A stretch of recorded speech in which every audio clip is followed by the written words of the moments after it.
Hey, we're going again with my friend, actor, stuntman, bodybuilder, Big Rob Archer. Thanks for coming down, buddy. Well, thanks for having me down. Yeah, dude. Randy, Andrews.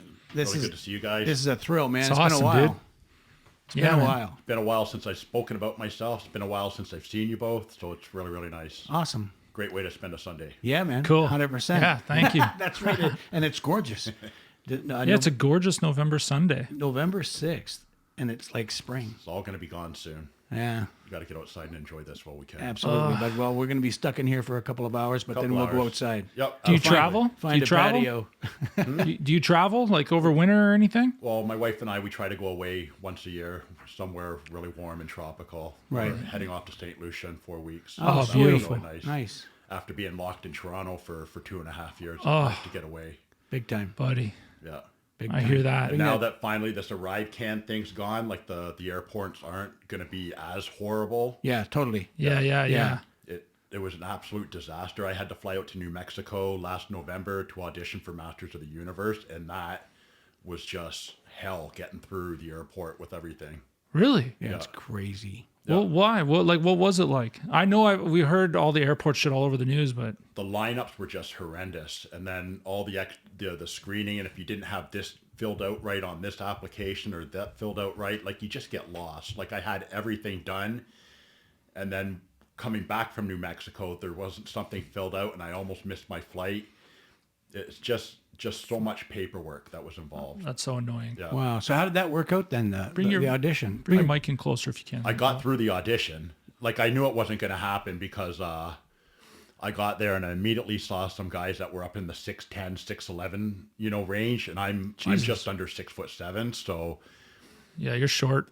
compared to 6'11", yes, That's crazy, man. And so the audition process is they had this obstacle course set up. It was almost like an American Ninja Warrior course. Oh, and yeah. I had to go through and pretend I was being the character I was auditioning for and just go through this course. And it's just like, I was locked. When the coordinator had reached out to me, I had told him, listen, I don't look like Krampus right now. I go, my body looks like hell. I go, we've been locked down for 2.5 years. I haven't been in the gym. I haven't been training. I don't weigh 290 pounds right now. It's like, oh, well, we want you to come out anyway. So I forced myself to do it, and I was just happy I got through the whole audition process without injuring myself. Right on. Jeez. Yeah. Yeah. Wow. But that's what got me back into the gym and got me going again. Right. Okay, I do notice a difference. I do notice a difference from the last time we spoke. Like in your body. Like Last year during COVID, I dropped down to 237 pounds. I remember. I got really, really tiny. Yeah.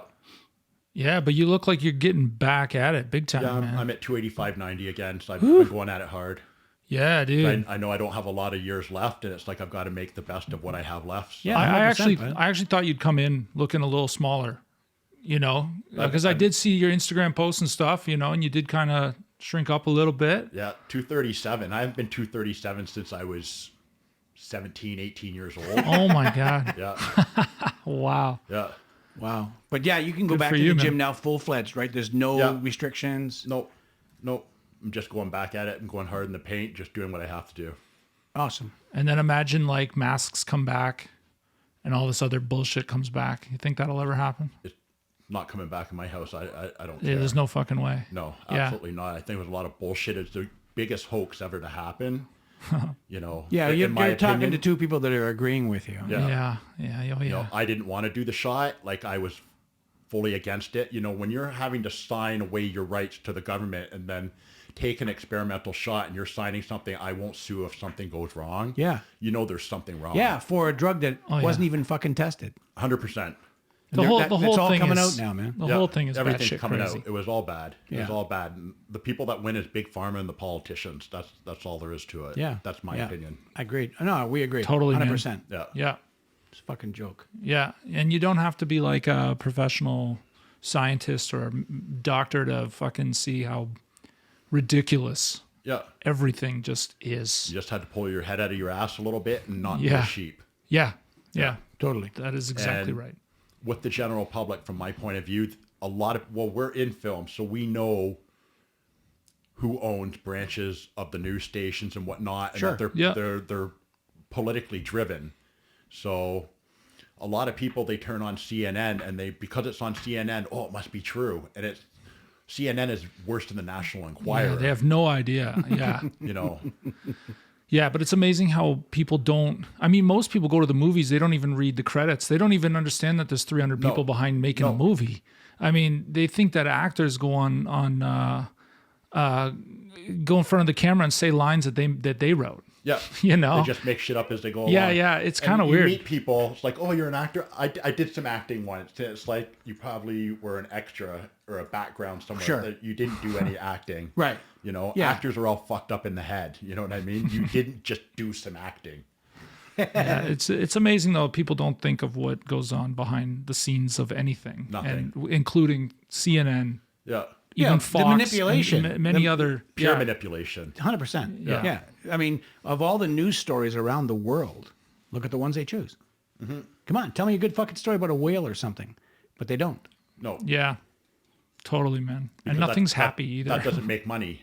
That's right. That doesn't make money. Yeah. If it's not going to If it's not going to put money in somebody's pocket or an organization's pocket, then it's not worthy of hearing. Yeah, 100%. yeah, it's Economic driven. Absolutely. wild. It's wild. Speaking of driven, you don't get to the size that you are in any to this stage in any sport without being driven. Tell me about the beginnings of this. You're 19, 20 years old, and you decide I was managing a gym. I was 19 or 20 when I was managing this gym, and all my friends went off to university or college or whatever, and I just didn't have the academics for that. And so I was always at the gym. Most of my friends were when I was 19, 20 years old, most of my friends were 30, 40 because they were either training in the gym. I was bouncing at that time. I started bouncing 3 weeks after my 19th birthday because I didn't have the academics for school. I didn't do well in school, so I went right into the nightlife. So all my friends were older. And my training partner at the time, his wife owned an agency, and she kept pushing me, oh, you should get into TV, you should get into acting. And at that time, it was like, I don't want to be an actor. I want to be a bodybuilder. I just want to be a pro bodybuilder. And that was my life. And I met a coach at the age of 20. At that time, I was 6'5". I think I was 220 pounds, maybe 225. Very, very lean, GQ body, but I wanted the big, crazy muscle. And I met this coach, and we sat down. He told me I had the potential with my frame to put on a lot of weight. And I was like, if I could just be 240 pounds, 245 pounds, I'll be so happy. And he sat down and he told me, this isn't easy. He goes, girls, he goes, forget about it. He goes, they're not going to want you. He goes, you're going to be fat. You're going to be sweaty. He goes, all your money is going to go into training. All your money is going to go into food. Are you sure this is what you want to do? I said, yeah, that's what I want to do. It's what I want to do. I held down 3 jobs so that I could support my 8,000 calorie a day diet. Wow. 8,000 calories. 8,000 calories. I was training 3 hours a day, and I hit 245 really quickly. And as soon as I got to 245, I had to be 265. As soon as I got to 265, I had to be 280. And then once I got to 280, I had to be 300. That's crazy, and man. I eventually got all the way up to 330 pounds. Whoa. Oh my God, man. I sounded like an asthmatic Darth Vader everywhere I walked. Really? Yeah. Really? So what does 8,000 calories look like? What is that? It's like I 10 actually pizzas, found man. my old journal of I had every single meal and the time I would eat. Like I would know, like everything was so precise. I would know exactly when I was going to go to the bathroom. You know, like every morning would start off with, if I remember, in between 8 and 10 whole eggs with cheese and ham. Are you cooking the eggs? Yeah. So it's not like a Rocky thing where you're No, slugging I back. would scramble them. Yeah. I'd scramble them, then I'd eat that, and then 2 hours later, I'd have 4 peanut butter and banana with honey sandwiches and half a bag of skim milk. And then 2 hours later after that, and it's just so on and so forth. So it's like an every 2 hour deal? It was every 2 hours. Through the night Every and two everything? No, I would eat right up until like 10, 11 o'clock at night, and then I'd start again at 6 in the morning. Dang. Just 7 days a week. So My yeah. jaws dropped. Like my jaw is dropped. Like that's Well, it would be because you're you become really, really sore. All you're doing is eating.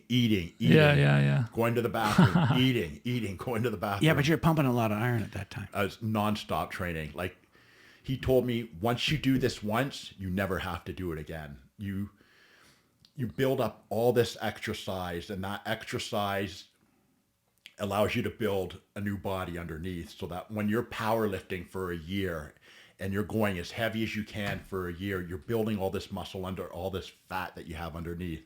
So once you do diet down, so when I came down from 330 and I was absolutely shredded at 280, I built this new body underneath it.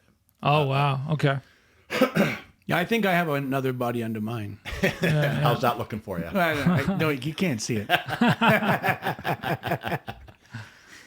No, that's So wild. I stayed up at 330 for years and years and years, and then it made me very typecasted in the film industry just Yeah. because that size, like Well, I can see it. everybody man. that is legit actors that are working all the time, they're 5'6" or 5'7", and so being 6'6" and change and 320 pounds, Yeah. really great for a monster, but Yeah, it's limited. it's very, very limited. And then I ended up getting married. I moved down to Fort Lauderdale with my then wife, and she was 5'3" and 105 pounds. Like, I was literally triple her size. There's a picture. And being in Fort Lauderdale, nobody wears clothes down in Florida. And here I am, like all huge. She's wearing nothing on the beach, and I'm wearing a shirt. I felt like the fat kid in public school again, playing shirts and skins for dodgeballs.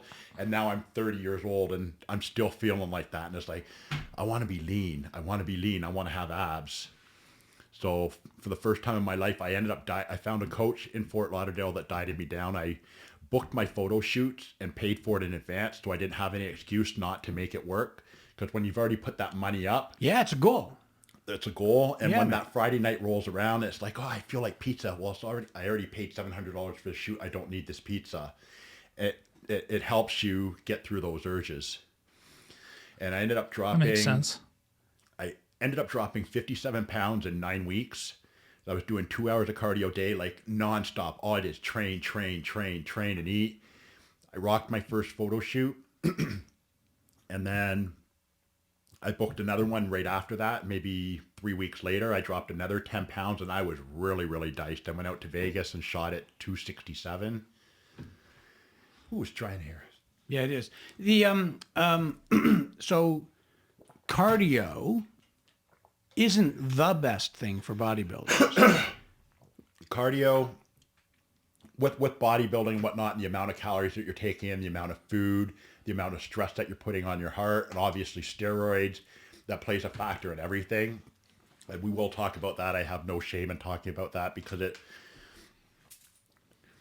when you're booking a role, it doesn't matter how you get there as long as you get there. Right. And I grew up watching Stallone, Dolph Lundgren, Arnold Schwarzenegger, obviously. Yeah, sure. And I never once grew up thinking, oh, I wonder if they take testosterone. No, it's like, I want to fucking be like that. I don't care how I get to there as long as I get there. Whatever I have to take, I will take to get there.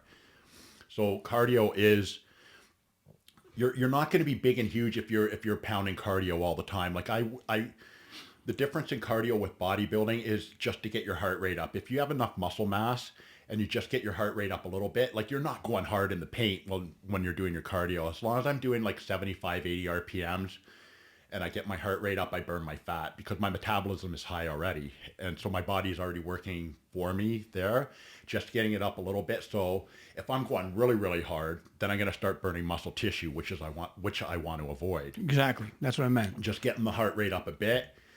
It helps keep you healthy because you're putting a lot of stress on it constantly, especially at my size. I know my lifespan is going to be a lot less than what the average person's going to be because the amount of stress that I put on my heart.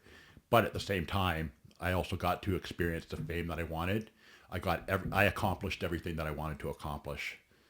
And if that takes 15 years off my life, then so be it. I'd rather have a lesser lifespan and accomplished everything that I set out to do, Yeah. than living longer and not Quality over quantity. 100%. Big time, man. 100%. Interesting. That's how I've lived my No, life. I think that's an interesting. I respect your.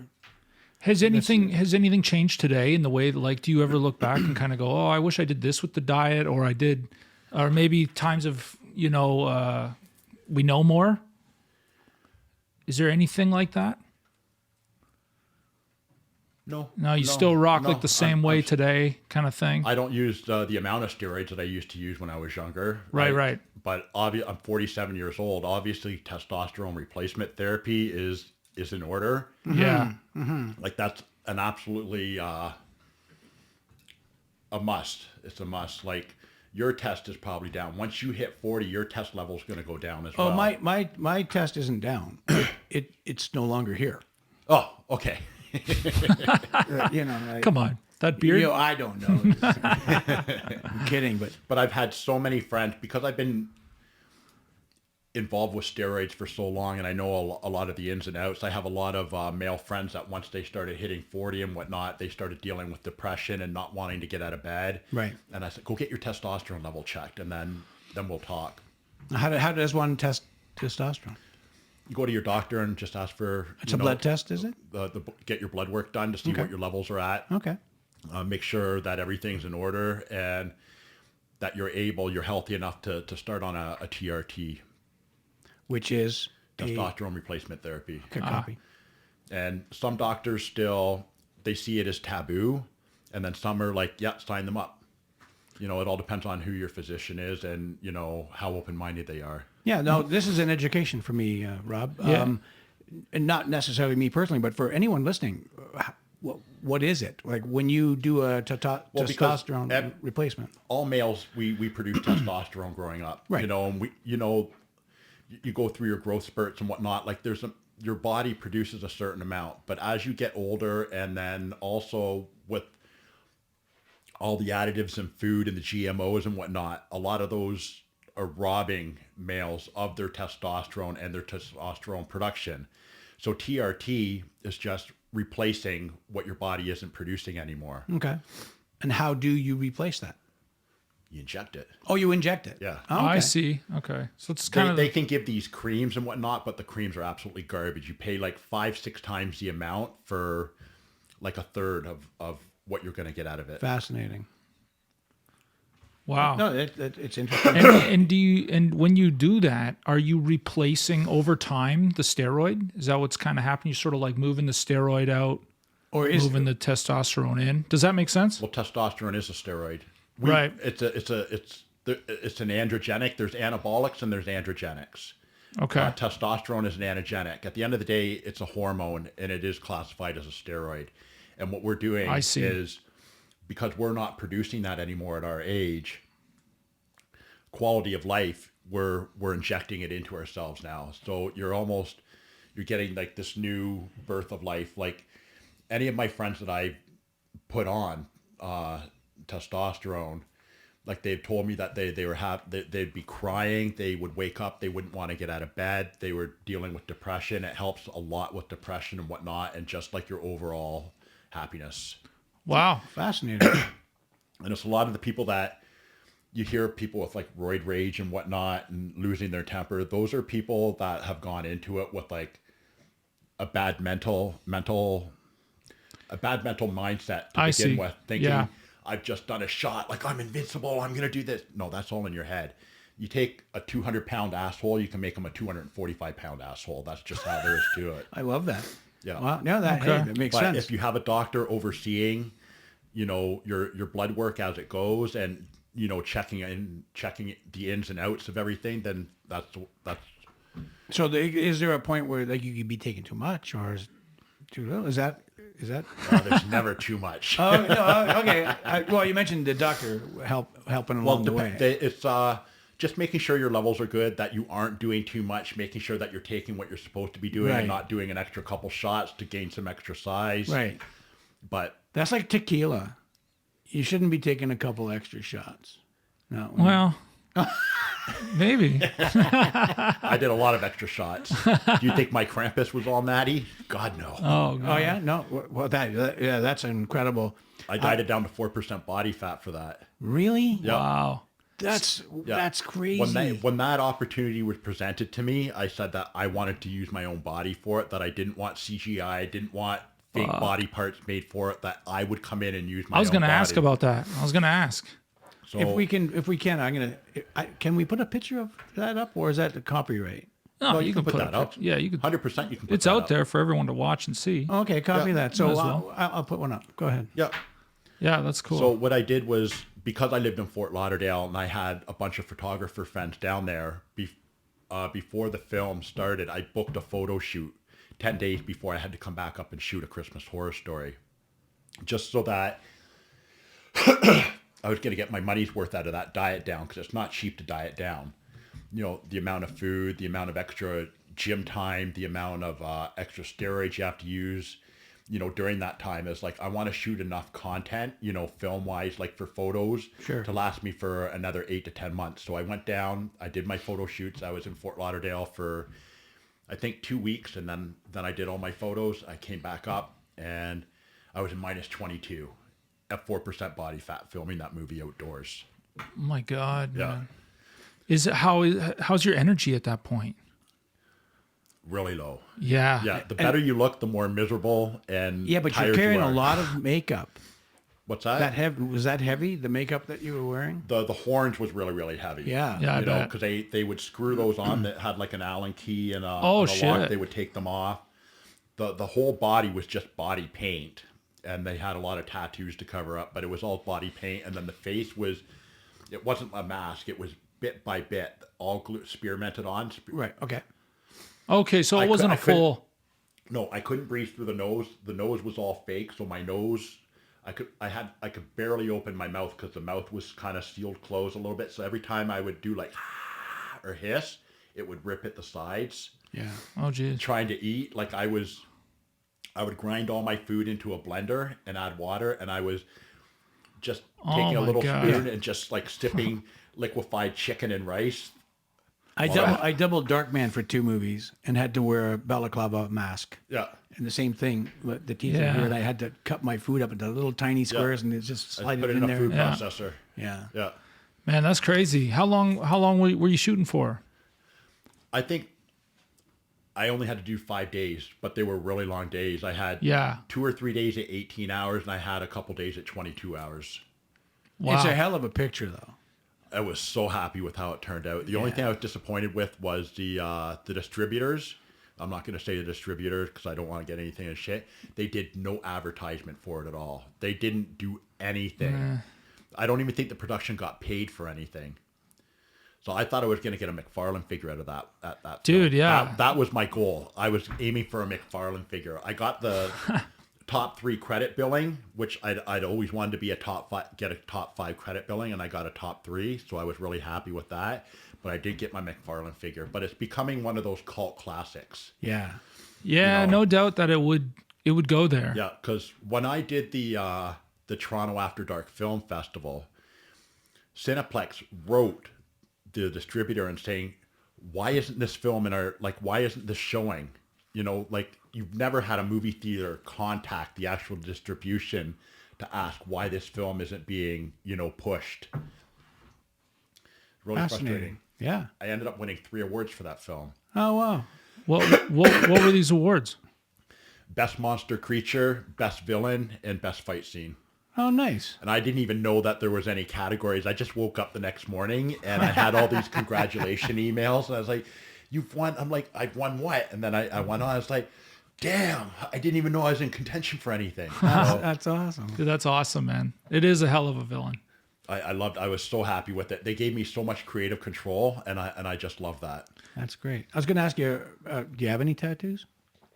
I have one and a lot of magic markers. You have one tattoo and it has a body underneath it. Yes, pretty Yeah, much. pretty A much, good way yeah. of putting it. From the top of my head all the way down to my feet. How old were you when you got your first tat? 18. Oh, yeah? I had it picked out by the time I was 15 years old when I picked out my first tattoo. Oh, cool. Yeah. And are you still tatting as much as you can, or? No, not as much. Is there any room? Yeah, there's still room. I still have a few more that I want to do, but Yeah. I've got to start working again. Yeah. I haven't been working much, so it's Yeah, like yeah. I have 2 or 3 other tattoos planned out, but I've got to have that income coming in again Yeah, before sure, I start. of course. For sure. Of course. Especially to fucking put tattoos on you, man. That's Yeah. a lot of a big ink. Well, I'm canvas. really fortunate that my tat artist is a friend of mine, so Yeah. I don't pay full rate. Like he gives me a really, really good rate because I know what I pay, and then I see somebody else that's been tatted by him. I'm like, would you pay for that? And then it's like, holy shit, I really do get a good deal. Yeah, you're pretty Sweet. expensive. Yeah, Yeah, but but it's I'm really, really lucky. I've had a great tat artist that it's not just getting the tattoo, it's the process of going into the shop and seeing all the different people that are in there, because he tats, a lot of the Raptors, the Maple Leafs, a lot of celebrities from all around the world come in to be tatted by him. But when we're in there, it's not just my tattoo, it's meeting all the other people that, are in his circle. Sure. And they're all people from completely different walks of life where we would never ever talk to each other unless we were in that tattoo studio. So that's all part of the, the tat as well, is Yeah. that before chatting, oh, what do you do? What do you do? Yeah. What did you get done? Yeah, it's an experience. That's cool. You want to give them a shout out? cool. Maybe get some more business. Scoot Inc. Scoot Inc. in, Yeah. in Toronto. Yep. Cool, man. Shout out to Right Scoot on. Inc. Whereabouts in Toronto? I don't have the address offhand. I know it's not far from High Park. No. Yeah. Scoot Inc. All right. Anybody who wants Scoot to find Inc. it, they'll find it. High Park. Big time. Very easy. He's all over Google. He's everywhere. He's won awards. Like, he wins awards everywhere he goes. Wow. Like, and he's just the most chill person to tat with. So Maybe he should hang your shirts in his window. We're going to talk about your shirts shortly. So he was one of the first people to hit me up and say, hey, I want some of your Hate Me stuff. And I came down, he bought one of everything. Dude, right on. Yeah. So I was Yeah, really I happy. saw you sort of started pushing this stuff. I didn't realize it was yours. Yeah. Yeah, that's sick. Okay, Wait, so how- let's talk about this now. I was going to talk about it later. Oh, well, I don't know. But let's do that. Hate Me. It's awesome. Yeah, I dig love it. that you're doing it. I've been on the website ordering some stuff. Yep. Tell us about Hate Me. And if anybody sees our social media photograph, they'll understand why we're giving the finger to everybody. Yeah. Well, because Hate Me, comes from a lot of different things, and it does stem from when I first started training, and I was being made fun of a lot. And it's not just with me; it's a lot of people that really dive into their passion and they get really focused on what they want to do. People that don't understand it from the outside, they knock you, they ridicule you, and I became really accustomed to that with absolutely everything I've done in my life, whether it was film, whether it was when I was being sponsored and traveling the world. Your DM fills up with haters, like people that just want to knock you down. And it used to really bother me a lot. Like, I would read, why does this guy think I'm a piece of shit? And then it's all in your mind. It's just, if people aren't knocking on you and hating you, then you're not doing things right. And you just get to the point where, well, I couldn't start a company that said, fuck you. So it was more like, hate me, this drives me now. And anybody that, not just in the bodybuilding world, but MMA, boxing, anything where they've just shut all the noise out and they just focused on what they wanted to do and how to get there. You get fueled by the haters, fueled by the people that try to knock you down, fueled by those DMs that come in telling you you're a piece of shit, you're a loser. I was bullied all through life. I was bullied all through, being the size. I wasn't always this big. I wasn't always jacked. I was a tall kid. I was a shy kid. I got picked on all through high school, and that led to a lot of, my training, because the bigger I got, less bullshit I had to deal with. So, and then with the whole Hate Me thing, I had a coach from 2010 to 2012 that pushed me, so hard. Whereas, like, I thought I would be done my set, and then he'd be, 2 more, Rob, 2 more. I fucking hate you, Darren. And it just keep going. And I would throw the weights down, and I'd tell him to fuck off. I'd say, I hate you. But anytime I had a photo shoot come up or whatever movie he was helping me get ready for, I was on point. Yeah, but then you loved them. Yeah, Yep. that's a part of it, right? It's not just me that started this. Like, when I had the idea, I copyrighted the name. I started copywriting slogans over the years and whatnot. And another athlete that was under Darren passed away in 2012, but there was another athlete that was under Darren's watch by the name of Robin Strand, and he's now IFBB Pro Robin Strand, who is one of the faces of my company. I have IFBB Pro Robin Strand and IFBB Pro Melanie Horton. And for those listening, what is IFBB? Well, the International Federation of Pro Bodybuilders. Right. So Okay. they're actual pro bodybuilders. And so when I spoke to Mel, she loved what it was all about. You know, my first slogan, hate me for the early mornings, hate me for the late nights, hate me for the extra sets, hate me for the extra reps, love me for the results. It's like, I really dig this. And then she read it, she was reading on the site. She really liked what it meant, what it was all about, because she understood what it was, because she went through her, you know, her chirpers as well growing up. And she was like, you know, fuck you, you know, hate me, you know, because there's all these people, I could have done this, I could have done that. But you didn't. It's exactly correct. But you didn't, and I did. So keep knocking on me. You can also equate that to your acting and your stunts. Yeah. Same shit. Yeah. But you can equate it to just about anything. Yeah. You know, it's anybody that has given up everything to pursue what they wanted to do, and they've been able to, you know, drown out those voices or use those negative voices to push them even further. And so it was really cool, because this does have a lot to do with Darren and me telling him I hated him, you know, after every workout. And so Robin understood that, and he went through his, and Robin's 5'11", 300 pounds. He's a monster. I'm 6'6", 290 something, and I'm calling this guy a monster. Like he just understood it, and he was all in right from the beginning too. They both were. So it's really, really cool that I met Robin when he was 18 years old. He's 30 now. So like, he's a grown man, he's a pro, but it's cool that that circle came all the way back around, and now we're doing things together, Very sweet. you know, and it all stems from Darren. Yeah, I've seen pictures of him. Of Robin or Darren? Robin. Robin, yeah. Yeah. He's huge. He's monstrous. And I'm even training with him, because even though I learned a lot from Darren and another really close friend of mine, IFBB Pro Bob Weatherall, I've learned a lot. But Robin brings this new age way of training in, and it's like, I'm not just training with him, I'm re-educating myself so I'm better for my clientele. So it's a lot of Absolutely. fun, you know, having him, you know, I remember watching him when he was just getting into things and thinking, wow, this kid's genetically gifted. And now I'm paying him to kick my ass in the gym too. That's great. Not just in the gym, but for my education as And well. I think you touched on that a little earlier, Andrew, about whether or not when Rob started to the way you train now, that there's a difference in technology. There's a difference so in, much. like Yeah, food. it's gotta and- be. Yeah, things have grown. Yeah, things have just Things changed. have changed so much. Yeah. And I've been, you know, I lost my way of training for a while after when Darren passed away.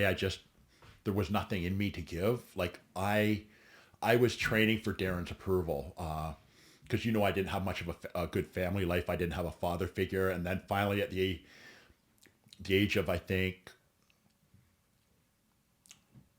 34 is when I met Darren. That was the first time I ever had somebody put their hand on my shoulder and go, I'm proud of you.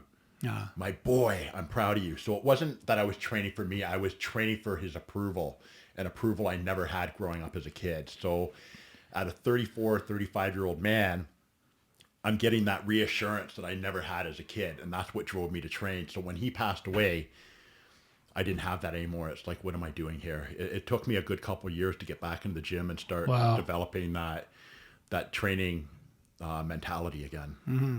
It is something that people really desire, eh? Yeah. That approval. I never ever had it. So where are you from originally, Rob? I'm from Kent. Toronto? I was born in Alliston, Ontario. I Okay. grew up in Caledon and Caledon East most of my life. I was a country kid. Worked on my friend's farm during high school. Okay. But you mentioned your dad. Yeah. And was what happened there? Like he was somebody that should have never had kids. He was not a good person. Okay. Yeah. So my upbringing was really, really shitty. I lived in a shelter for most of grade 5. You know, we lived in a big, gorgeous house, but nobody saw what went on behind those doors. It was hell. Yeah. Yeah. Really? So I grew up being a very scared kid my whole life.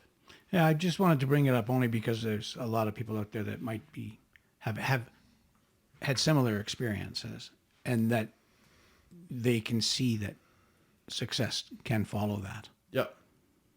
You know, I think one of the another thing that drove me was I wanted my father to be scared of me. You know, for 16 years, I was fucking terrified of this guy. Terrified. We did everything on eggshells. The police were always over at our house. Something was going on. That was my life. But the bigger I got, you know, the more scared he became. The badder. So batter's not a word. No, but I like it. Yeah, we understand the term. The badder I became, and the worst I was associated with a lot of nightlife people. Yeah. And once he caught wind of that, like, he just stayed right the fuck away. Right. By the time I was 21, I was 310 pounds, and my Nana had passed away. And I told my uncle I was going to kick the shit out of him at the funeral. And he had said, this is your Nana's funeral. You can't do that. I go, watch me. Somebody called him. He was living out in Calgary, and somebody called him and said, you better be careful. Robbie's adamant. Don't come to the funeral. Robbie's adamant he's going to beat you up at the funeral. He didn't show up for his own mom's funeral. He was that scared of me. Wow. And that was a marker for me. Rightly deserved. Yeah. Good. Fuck it. Yeah. And is he still alive? No. Okay. No, he passed away a couple years ago. Copy that. Did you have any more of a relationship with him at all? When I didn't speak to him from the age of 18 to 28, and then I spoke to him maybe for half a year. Like, he got to meet my wife before we got married, and then he said something shitty on the phone once, and my last words were, I am going to kick the fuck out of you, old man. Just watch yourself. And that was the last time I ever spoke to him. That was when I was 28 years old. Okay. Jeez, man. Wow. So you've And resolved, I lived for wanting to beat the shit out of him. But knowing that he cowered and was scared to come around me, like, my brothers let me know, hey, you know, the old man broke down. He's really scared of you. Good. He should be. Absolutely. Yeah. Wow. and you're good. And you're good with that. You're good. Oh, now. 100%. Perfect. I love that he died in fear of me. I love it. Okay. Yeah. How about your mom? Don't talk to her either. I'm the black Whoa. sheep of the family. Yeah. So with I was really close with my mother, and when I was making a lot of money, I was paying for a lot of things to help her out, but then also that relationship with her and my father, you know, like yelling and screaming and blaming each other when he wasn't there, she needed an outlet to, you know, dump that. So that was me. So no matter what I did was never right. So it just got to the point where it's like, you just care about me because I pay for everything. And it just got to the point where it's like, I'm not doing this anymore. I just cut everybody out. Right. So I've been kind of doing everything on my own for a long time. Not much of a family. Well, kudos to you, man. Holy fuck. I've had really good friends. Awesome. No, My family's been my 3 best friends and my wife. nice. Wow. Right on. What about your brothers? You said you have brothers. I have a little brother that lives out in BC. I've seen him maybe 4 times in the past 15 years. Like, he's living his life. He's doing really, really well. I have another brother that I didn't speak to since 2011, and we just reconnected about a month ago. And that's been incredible. It's been really, really amazing. Good for you. Oh, good. Yeah. Good. Yeah. Wow. So incredibly dysfunctional family. Very, very dysfunctional family. But right now I'm really enjoying getting to know my little brother again. That's great. That's Yeah. great. And what's his name? Jimmy. Jimmy. Wicked. Cool, man. I'm sure Yeah. I'm sure he'll see this.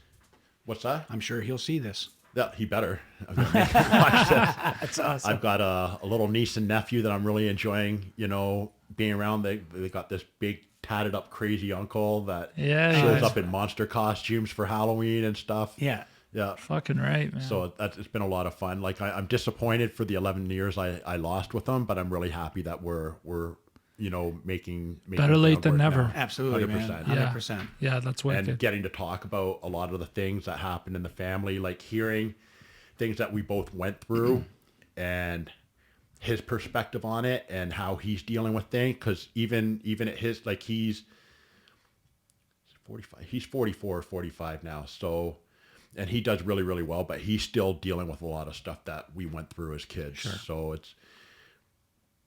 it's kind of, nice to hear sometimes that, you know, even though I'm all fucked up in the head with everything that went on, he's successful, he's doing things, but he tells me about his anxiety and things that freak him out and where it stems from, and makes me feel not so bad. Yeah, you're not alone. Not so alone. Yeah, man. I get it. Yeah. Yeah. That's awesome. Yeah, that's Because a big deal. I was very protective of him, you know, because I took all the beats, and then once I started getting too big for my old man, you know, my old man started going after him, and I would jump in and I would take his for him because I wasn't going to let him go through what I went through. Same thing at high school. If anybody even went near my brother during high school, like the hallways would be full because some kid's getting run into a locker. Don't fucking touch my brother. There were times where Jimmy was at a party and somebody shoved him, and I found out about it. That kid was at my bar the next night before I even opened up to apologize to me. Like, that's how protective I was of my brother. Oh, And that then guy was there were- freaking out. A big reason on why we didn't speak was because I was hearing him, like, he was really, really jealous, you know, because I was always dating like strippers and models and stuff, like coming home with girls that he could never come home with.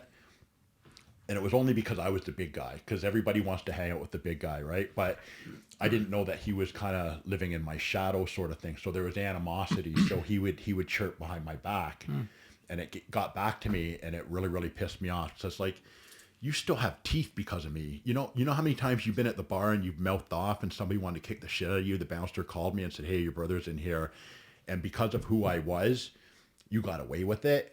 And now you're saying this about me, and then just because of that kind of stuff, I didn't talk to him for 11 years. Oh, wow. Yeah, I hold a grudge. So I'm glad that I finally dropped that, and now I have my kid brother back. Yeah. Yeah, And a niece and a nephew.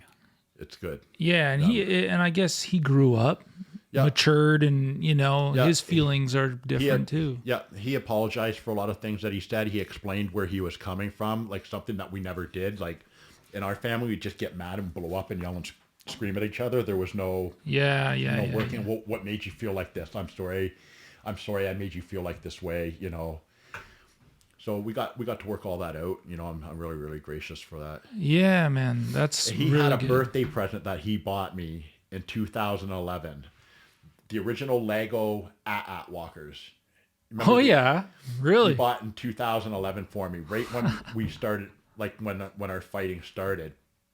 And I refused it. I just said, "Fucking take it back." And then my mother tried to bring it over once, and I sent my mom home. I said, "I told you not to bring this here." So 2 weeks ago, when I was at his house, he goes, "I have something for you." No way. And he came down. I go, "Holy fuck, you still have this?" He held on to it for 11 years. He goes, "I knew at some point in time I was going to get to give this to you." Oh man, Yeah, and there's no way I'm going to take that out of the box now. So, dude, that is awesome. You're not gonna build it? What a pleasure it would be to build that thing, though. I know it would be cool, but I Yeah. don't know if I have the patience to sit there and do it. Okay. Like, I love seeing it in the box, sitting on my shelf when I walk into it makes me smile every time. Yeah, I'll probably that's get cool. around to doing it at some point, but right now I'm still enjoying that.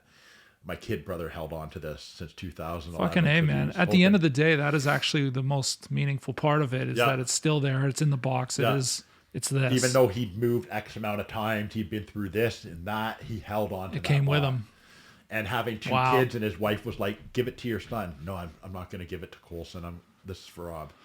He held on to it. It's a nice story. It's really cool. It is. It is very cool. So I'm getting to be like a big kid again, because like we get together, we talk about, you know, the movies. Like, we don't text and say, "Hey, how are you? What are you doing?" We'll quote a line from a movie, and then if you know what it is, we quote another line from that same movie, and that's how you tell each other we know what this is. Okay. Does that make sense? Yeah, I sort of get what you're saying. Yeah. Yeah. I'll either finish the line or I'll quote another line from that same film. Then he knows that I know what film he's talking about. Okay. It'd That's just be a cool. random line from any film from the 80s. Oh, wow. Right on. Yeah. So you were a movie guy right from the get-go. Well, because my parents weren't interactive at all. It was like, Ah. put them in front of the TV.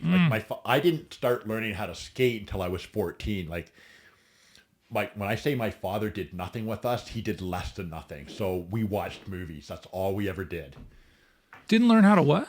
Skate. Like ice skate? Yes. Okay. I started skating. I started playing hockey at 14. What Canadian kid do you know did not know how to skate till he was 14 years old? I don't think I know how to skate still. Neither do I. You just happen to be talking to two people that really didn't pay attention to hockey, but I wanted to play I get hockey. it. I wanted to play lacrosse. I wanted to play any sport. I wasn't allowed to because he didn't want to give up his time to do anything. fuck, man. Jesus. That's a drag. Yeah. Well, because we're all hearing impaired. You know, we all wear hearing aids. Like if I don't wear my hearing aids, like I have close to 70% hearing loss. Now, is that genetic, Rob? Is that in your family? Is that what you're saying? No, it started with us. So we don't know if it was a pregnancy drug that my mother had taken during that, because nobody on either side of the family experienced hearing losses until my mother gave birth to me. And then my mother's hearing went. I was born with a hearing loss. They didn't discover it until I was in grade 1, because I came home with a report card and everything was like 0, and because I just wasn't hearing anything. Whoa. Wow. But my father didn't like that. We were categorized as defective humans to society. That's how he saw us. According to your dad. That's what he called us. What brought your father's anger on, or whatever that is? Do you know? Yeah, he had issues. Oh, Yeah, he's the one with that's putting it clear lightly. issues. Yeah. That is putting it lightly. So do you know his history? Pardon? Do you know his history Yeah. as to why it might have? I think it was my nana would pit him and his sister against each other. Well, Jim did this better than Lynn, and then pit them against each other constantly, and so there was a lot of fighting. Is his sister like that? I haven't spoken to her in Oh, 10 wow. years. Okay. I know she has a temper as well. Yeah, you know, yeah, 'cause I yeah. knew one of my cousins went through a lot of the abuse that I went through as well.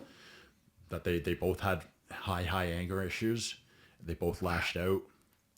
So, but like actually sitting down and talking about our feelings isn't something that the Archer family did. Like a lot of psychiatrists and psych sessions, but never among the family. Not with me, anyways. Okay. So Okay. I never sat down with my cousin and spoke about what she went through. I just hear bits and pieces through the grapevine. Right. And it just got to a point where everybody talked shit about me for a long time, because when I moved down to Florida, my wife at the time, she was an adult star, and everybody talked about I was doing the wrong thing. And it's like, all I saw is I married this incredibly hot chick. We're moving to Florida, and that's all I cared. And the family saw it as this woman taking me away from the family and moving me down away from my family. I shouldn't have done this. I shouldn't have done that. And everybody just kept talking shit about me. And then all of a sudden I became this great boy that everybody believed in once I started popping up on TV and film. Happens. Over and over again. And then you got people that hadn't spoken to me in 5 years. Hey, can you loan me some money? I believed in you. I did this for you. You Yeah. did that for me 8 years ago. You did that hoping that it would lead to me giving you some of my money. So that was, Man. and that's why I distanced myself from everything. I just got sick of the phoniness. Unfortunately, this is kind of a common story among It's an incredibly among common stars story. and It other. really you know? is. Yeah. Yeah. Wow. And I just couldn't deal with the fake bullshit. That is just like, fuck you all. I'll do what I want. You want to see me? Go turn on your TV. Fucking right, man. Yeah. Fucking right. Well, kudos to you. Really, like you've you. obviously worked hard. You've worked fucking hard. So With no acting experience, I'm deaf and I had a lisp. I wouldn't let anybody know about it, and nobody picked up on it until 2015 that I had a hearing loss. They all just thought I was aloof and wasn't paying attention. I didn't want anybody to know. I think mainly because when I grew up and my parents first realized that I needed hearing aids, my mom was always pushing me onto the Incredible Hulk. Robbie, come and watch the Incredible Hulk. He wears hearing aids. Lou Ferrigno. Yeah, and he's Anytime I deaf. heard the Incredible Hulk or Lou Ferrigno, hearing aids was involved. And it was never just Lou Ferrigno as the Incredible Hulk. It was Lou Ferrigno wears hearing aids as the Incredible Hulk. And I didn't want to be Rob Archer, the deaf actor, Rob Archer with the hearing loss. I wanted to get everything that I got myself because of just me, not Right. because I On had your a own disability, merit. on my own Absolutely. merit, not because I 100%. had a disability or somebody felt sorry for me. So I didn't let anybody know, but that was also hindering me at the same time, because if I'm not thinking about my speech, my words, they're rounded. they're not crisp. I have to think about it. So a lot of times, like my one word will turn into 3 words, like 'cause I'm not, breaking them up. They're just becoming rounded. So sometimes, I don't even realize I'm lisping unless I'm actually thinking about it. So even when I go and I do a self-tape with Pedro, it's like, I'm not wearing my hearing aids for this. I hate how my voice sounds in hearing aids. I was like, make sure my speech is crisp, Oh, okay. It's probably why I did so well as the Bioman and Bruce, because they were kind of like big dummy characters and it had a bit of a lisp and it made me sound dumb. Well, that was just me. I wasn't hilarious. trying. I just did it. So that combined with Defiance and Lost Girl, speaking of which, what, how many seasons, how much, Defiance, I did 3 seasons on Defiance, and then I was a reoccurring character for 5 seasons on Lost Girl. Okay. I ended up, they did a poll for the fan favorite reoccurring character. Like when Lost Girl was, coming to an end, they wanted to do a poll from all the fans to find out who the fan favorite reoccurring character was. And there was some really great reoccurring characters. I'm going to take a wild guess that it wasn't you, unfortunately. It was me. It was me. Just kidding. Yeah. Dude, right on. That's awesome. Yeah, so it was good. Well, because I didn't really win much growing up as a kid because I didn't get to participate in much. So everything that I accumulated and I won, when I got into my 30s, it wasn't in that moment. It was like getting back something that I didn't get to have as a kid, whether it was, having Darren be my coach or winning this award for A Christmas Horror Story or the fan favorite reoccurring character on Lost Girl. Those things didn't just play into that moment. It was getting a piece of my history that I didn't get to have as a child. Okay. So it meant that much to me. That's great. That much more to me. I can see I could that. have gone through the rest of my life not being able to experience, having a win like that or anything like that. And then finally at the age of 34, at 35, I get to experience that thing that I should have experienced when I was 9 or 10 or 11. So I read into it a different way. Yeah, that's cool. So when I started doing Comic-Cons and fan expos, it just blew my mind. Somebody's going to pay money for my picture and my signature? It's just like meeting grown adults that are literally shaking, going to shake my hand. It's like, I'm just Big Rob. You know what I mean? Totally. It's It's fucking crazy. Huh? That's Yeah. fucking wild. It's beyond I was wild. shaking when you hugged me. Yeah, 'cause I earlier almost broke today. you in half. Yeah, dude. Yeah, I hadn't seen you in a while. Yeah, my dick was shaking. No, I'm just That's kidding. only because I Can you was say so that good on looking. TV? Yeah, so speaking of Comic-Cons and stuff, you had that Mr. Hyde character for a while. What was that from? It was when I went down to shoot that. I said I did photo shoots in Fort Lauderdale before I did A Christmas Horror Story. The one photographer that I shot with was the first photographer that ever shot me for my very first photo shoot in 2007. When A Christmas Horror Story came up, I called Alex and I said, listen, I'm doing this movie. I'm going to come down and do some photos. Do you want to shoot me? He's like, absolutely. So I went down. He was working for this company called ProSups, which was a sports nutrition company in the U.S. And he's rocking off some photos. He sends it. I didn't even know he was doing this. He sends it off to the CEO of ProSups. He goes, check this guy out. He's 6'6", 285. He's an actor from this show called Defiance, and listed off a couple other things. I got to see the text, and it said, sign him right now. And so that was my first sports nutrition endorsement. And like, I was all stoked. I was really happy to not have to pay for my protein or pre-workout. Yeah. And then I was with the company for about 8 months, and they sent me an email saying, hey, we're looking to maybe do a character for the pre-workout. They had a pre-workout called Mr. Hyde, and they wanted to do a character for like the bodybuilding shows and all the expos. And they sent this. Cool. We're thinking, maybe a white lab coat, a cane, a pocket watch for the Mr. Hyde character. And I looked at it. I was like, I'll do a character. I go, but it's not going to be this. I go, I'm going to give you a shopping list. You get what's on that shopping list, and I'll bring you a Mr. Hyde. And so it became black leather pants, big black boots, the gas mask, the goggles. I just created this persona. It was badass.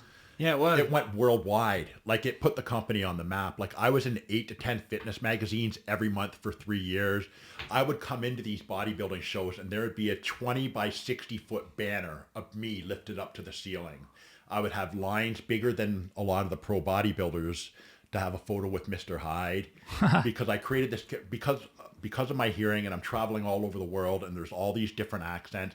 I'm wearing this gas mask, so I can barely breathe in it. Like I would, on a weekend, I would sweat 10 to 12 pounds away wearing what I was wearing for that. You know, I would do 2-3 hour, I'd do a 3 hour segment on Saturday. I'd do another 3 hour on the Sunday. And then I'm just totally wiped. That's crazy. Wow. It was awesome, though. There was Yeah. 5,000 GNC stores and Gold's Gyms that had a 6'2" cutout of the Mr. Hyde with shelving in it, and people would pose with it, and it was just so cool. Like I did an appearance in Kuwait. I arrived at the expo, and there's billboards with Mr. Hyde on it. There's a bus wrapped in Mr. Hyde. I had an 8-person military team around me anywhere I walked in Kuwait. It was just mind blowing. It was really, really cool.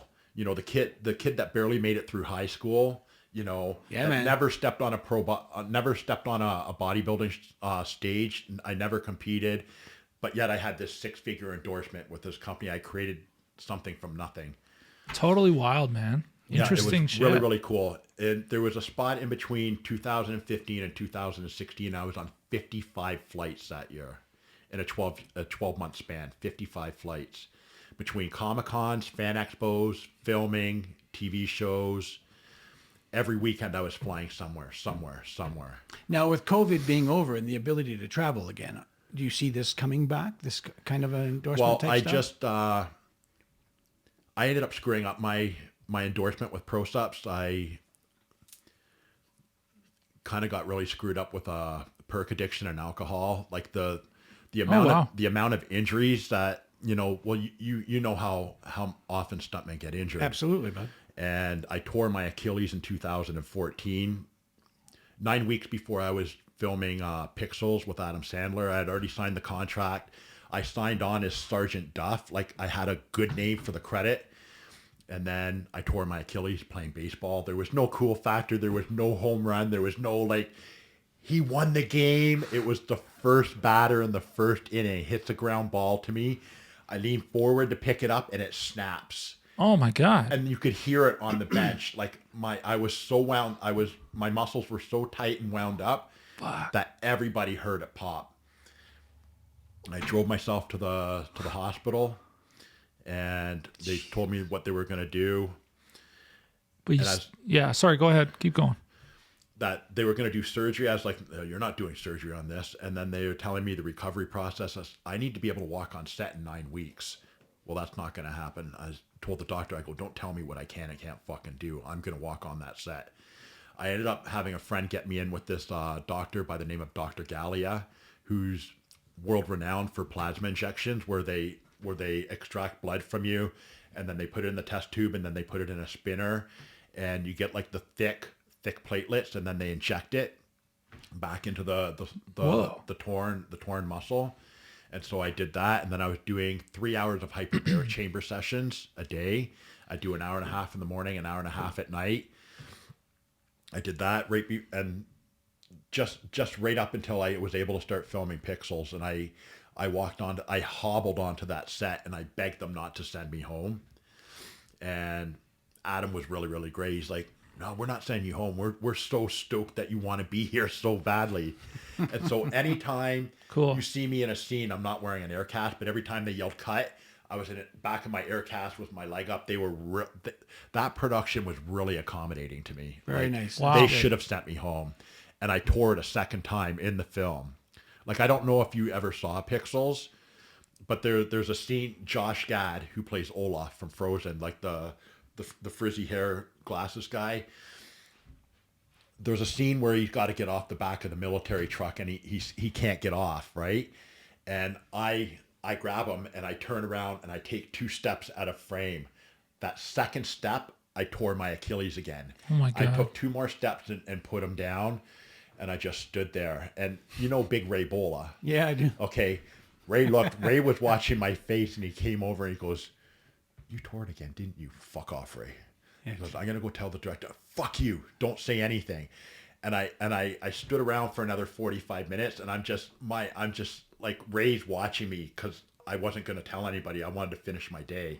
And I figured I'll be done in the film if they find out that I tore it again. And then Ray was standing beside me, and I don't know if I passed out. I just went back, and he caught me. And then Your body goes into shock, man. yeah.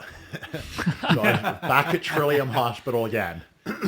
And Holy shit. So is it fixed now? Like, did you ever have surgery on it or I anything? never had surgery on it. I let it heal.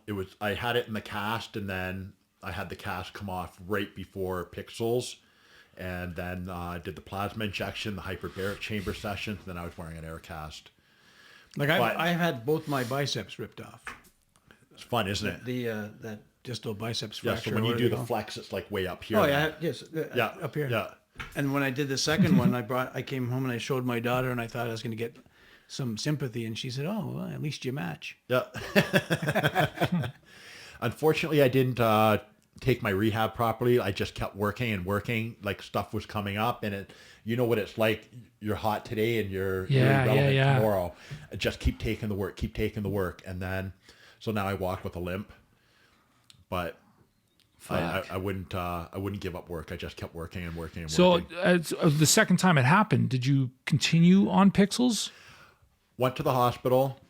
You know, I told them that I tore my Achilles. They just gave ice. I went back to Dr. Gallia. He did another plasma injection. I signed a waiver. And Christopher Columbus was really cool. Like, he rewrote my character so that I could finish the rest of the film sitting down. I lost my Sergeant Duff credit. They had to give it to somebody else because Sergeant Duff had to run. And so for the rest of the film, I was always sitting down. But at least I got an additional 4 days. So nice. 4 days, the way I was looking at it is like, yeah, I lost that credit title, but I still got 4 days of film pay, and I got to finish the movie. Not as Sergeant Duff, but I still got to finish. And you got to work with some pretty awesome names in that fucking movie too, man. Oh, it's really, really good. Yeah, really, it was a lot of fun. Yeah, cool. You know, Adam Sandler and Kevin Hart are easily the two best guys I've ever worked with in film.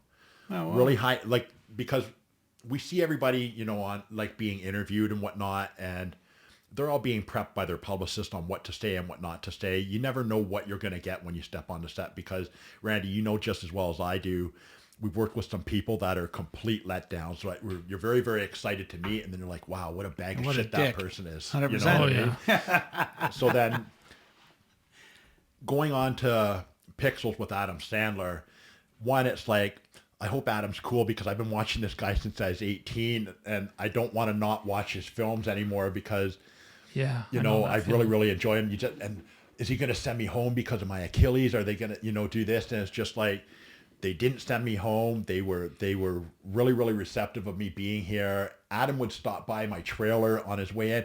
Big guy, how's your ankle? And he's sweet. just so funny. And It's good to know. Nice to know. yeah, really, it really, really is, because you go in, you're scared. You're going in thinking they're going to send me home, and I've been out of work for 2 months now trying to heal this. I've spent an astronomical amount of money, with the plasma injections and the hyperbaric chamber. There's no insurance for that. That's right out of your pocket, and it's just like that would just be a done deal if I don't get to recoup that money, and getting to finish the role and getting to work with somebody who's so much fun, it made it really incredible. That's awesome. Sweet, man. Sweet.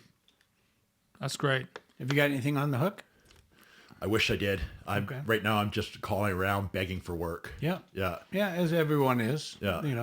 Yeah, it's been a weird time. COVID's ending. The protocols are somewhat, ending, and shows are coming back. It's going to be a busy year next year. I really, really hope so. I need it. Yeah. I need it badly. What happened when I called you for Mayor of Kingstown you to do a stairfall? What Blew my happened? back out. Right.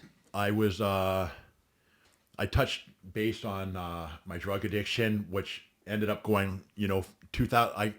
With the Achilles tear, I had a lot of Percocets, and Percocets make all the pain go away. Yeah. Oh, that's just a happy fucking drug. And anybody that knows me knows I smoke pot. Like I'm an avid pot smoker. Yeah. Well, you and Andrew are going to get along really well. Yeah, I smoked a lot of pot, but the Percocets, oh god damn, everything was just happy and nice, and and then Percocets with vodka, even better, and then with pro stops and the demand for me being, you need to be here, you need to be there, and then these shows, I'm hanging out with pro bodybuilders that were astronomically huge, and here I am at 290, 305 pounds, and I feel really tiny, and it's like that mental demand, I need to be bigger, I need to be bigger. Right. And it's like you want to come off at It's some that point, but competition thing.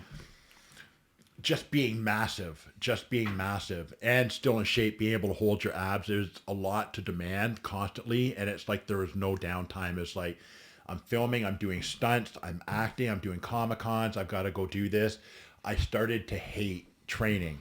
It was like, we need you for this. It wasn't, Rob needs a break now. Rob needs some time to, collect his shit upstairs. It was just like, go, go, go. Like, you spend your life wanting to accomplish these big things, and then once you get there and it's happening, you forget to enjoy it. You forget to, relish. Look what I've done. I should be happy with this. No, in my mind, it was like, I got to hear, I need more. I need this. I need that. And then not having that upbringing of how to deal with pressure and how to deal with my own mind, I went the drug route. Which ended up, I got really high on myself. I was really, really spoiled. I was demanding. I felt very entitled to a lot of things, and I ended up fucking up my sponsorship. Something was written in an email that I wasn't supposed to see, and I went off the handle on it, and I was supposed to make a debut in Spain. The company had spent somewhere in between $70,000 and $100,000 in advertisement for me to arrive in Spain, and I didn't get on the plane. I just said, fuck you, deal with it. And that was the end of my contract. And at the time, I just laughed. So I don't care. I'm going up to the cottage. But when, 2 years later, when all that was gone, you're sitting there, wow, I really fucked up. It's like when the constant emails aren't coming in and the constant demand for having you do an appearance isn't there anymore, is when I really started realizing how much I fucked up. Right. Yeah. Wow. And then from 2017 to the very beginning of 2021, it wasn't just perks and alcohol. It was coke, MDMA, GHBs. If there was a drug, I was using it. Because I didn't know how to deal with everything that I lost. I just started feeling sorry for myself. Well, I'm Rob fucking Archer. Why isn't this happening? And I'm not realizing I'm causing all my own pain. I'm causing all these things to end, because of my shitty attitude. And the more I was losing and not addressing it, sober, being sober, the more drugs I did. And then cocaine, it could be Monday, all of a sudden it's fucking Friday. And you're not 290 pounds anymore. You're 239 pounds. Yeah. But I did have a loving wife. She stood by me through the entire thing. She watched me hit rock bottom. She visited me in rehab every day. It's awesome. I'm still here. It's good. So And now you're kind of back at it. I'm back at it. Did you I do- never did thought you- that I was going to be Big Rob again. Did you jump off all that stuff on your own, or? Yeah, on my own. Yeah. Yeah. Living in a room for 3 months after you've had your own personal assistant, you had your own trailer, you've flown the world first class, and now you're in a room, you've lost 60 pounds, and your roommate wipes shit on the wall. That'll sober you up real quick. Yeah. Wait, you don't like shit on the wall? No, No. I'm one of those weird people. It's like in the toilet, Yeah. You know. You're so fucked up, man. That's so weird. I poop in the toilet. Roommate Weirdo. like to wipe it on the wall. Oh, yeah. Yeah. Yeah, I don't like And that guy. You're not just in a room with, other drug addicts. You're locked in a ward with, schizophrenia, like extreme cases of schizophrenia, people with fentanyl habits, like Fuck. there's not like a ward for like, suicide survivors, cokeheads, there's no category. You're all mixed in together. You know, it really makes you think, holy fuck, my problems really aren't so bad. Interesting. Yeah. A lot of people go into something like that and come out with that feeling. They're always like, man, mine aren't even close to, so-and-so and so-and-so. Add a crazy. little perspective. Yeah. It was really crazy, you know, because even though I was only 237 pounds in there, to everybody in there, I'm still a monster. Sure. And then somebody ended up Googling me, and then they brought up my IMDb, and then they're like, how are you in here? Like, you do this, you do that. And it's just like, it doesn't matter what I do. Everybody has problems. We all stem from something. Totally. Yeah. Yeah, big time. And, you know, that kind of brought me down to earth too. It changed my way of thinking, because I thought I was a shit. I thought I was better than everybody. And being in there just let me know I'm human. I'm just like everybody else. I have problems just like everybody else. So I'm no better than anybody else. Wow. So it's teaching me to reprogram myself, have empathy for people. It's wicked. Yeah. Wow, man. And now, are you feeling good? It's a change. It's a change, like living a certain way in your head and in your mind for so long, and then being stripped back down. And I have to look at it like I'm very fortunate that I have a support team like my wife and my best friends that stood very, very close, you know, that helped me get moved while I was in the psych ward. I had to give up my condo. They moved me while I was away. Like Pedro J, Tony, and Su Ling, they did everything. Like a lot of people, they don't have that. You know, a lot of people have to go through that on their own. Yeah. And I had those 4 people that wouldn't give up on me. My agent, the day I went in, I booked 2 roles, 2 massive roles, while I was high as shit, like out of my mind. And then my agent's calling me, you know, you just booked this, you just booked that. And my wife is on the phone. Don't tell him this. Don't tell him that. He's not coming out for a while. So the day I got booked, you know, the very beginning of my 3-month stay, I booked 2 massive roles. Whoa. I booked a reoccurring character on C, and then I booked a large principal role on the retirement plan.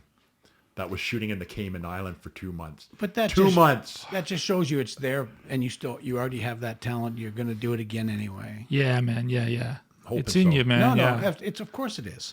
But when you're in that moment, you don't see beyond those walls. Sure, like for sure. You're just in there, and it's just like you just start thinking about everything you've lost, and you start reflecting on how you lost it. And that for the first time in my life, I wasn't blaming other people or pointing the finger. I took it all on myself. It's like, no, I did this to me.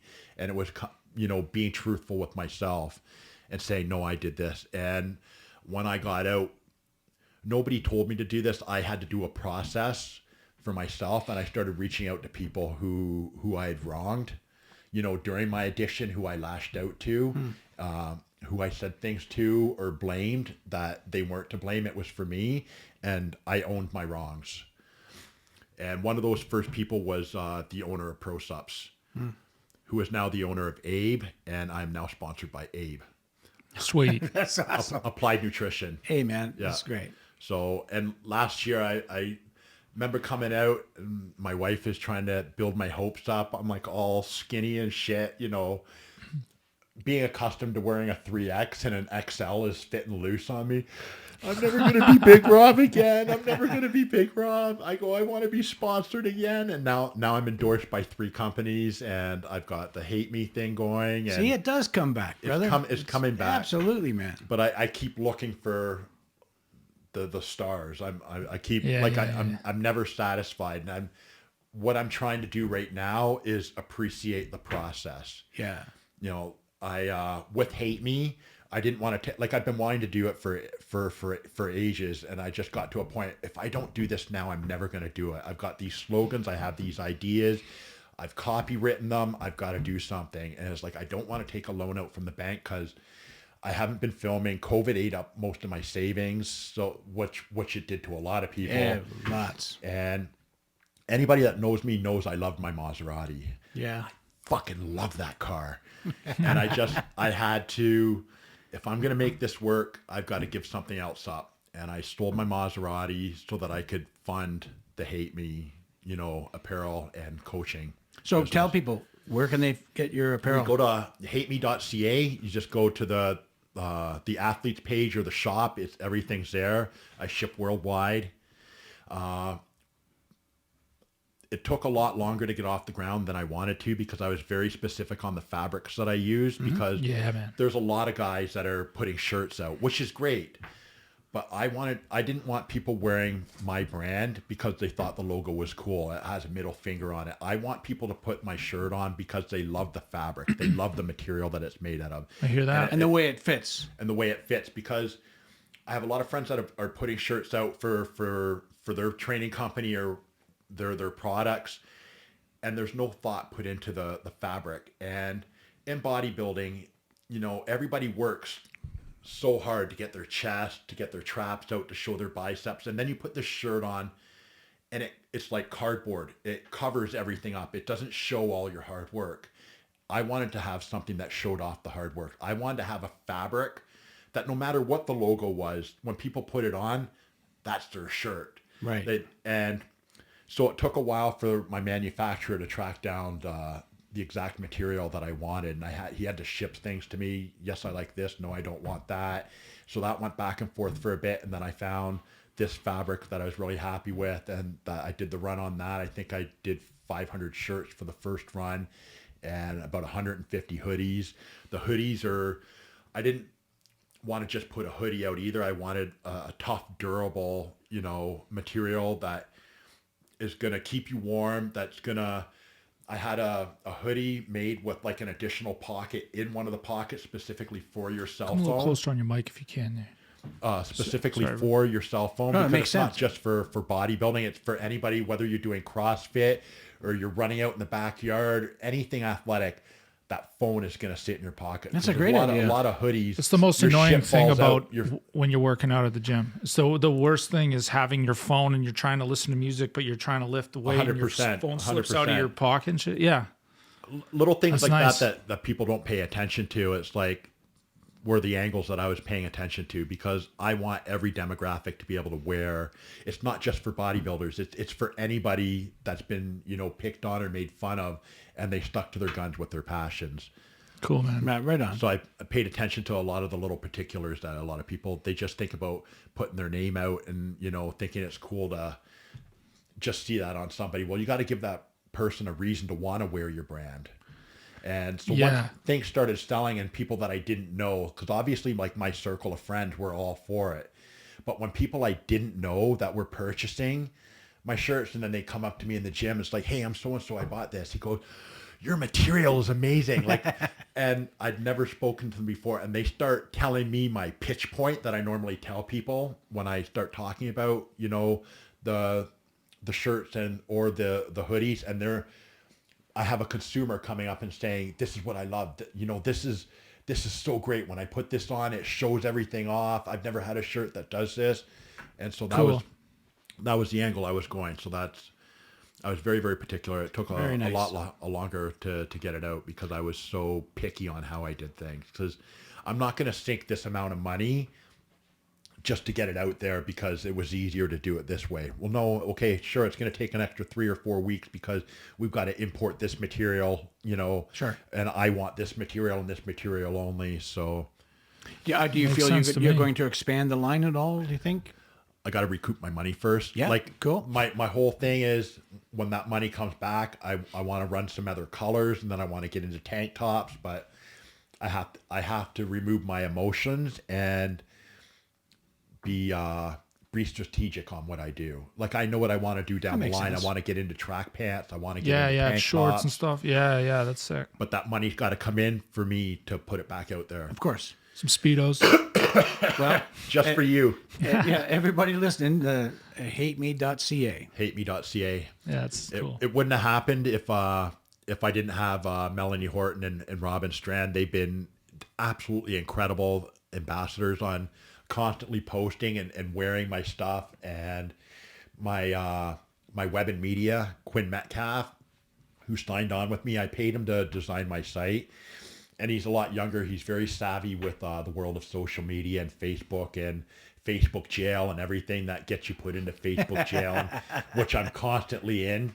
Yeah, You know, no it doubt. doesn't matter what I post. I'm somehow my account's getting shut down, and he knows all the ways around that. He knows all the relevant hashtags and Nice. the Oh, cool. algorithm and everything. And when he built my website, I was so impressed with what he did. I said, I want you to stay with me. He goes, I was planning to. He goes, I love what you're doing. I love what this is all about. And I said, but here's my thing. I don't want to pay you a monthly fee. I go, it's very easy just to pay you $500 a month. I go, I'm going to give you a percentage of my company because that gives you initiative. You know, if you have extra time on a Thursday and you're 100%. getting like 2.5% or 3% of everything that I do, that gives you initiative to sit on your computer for an extra couple hours and sell 50 more shirts or something.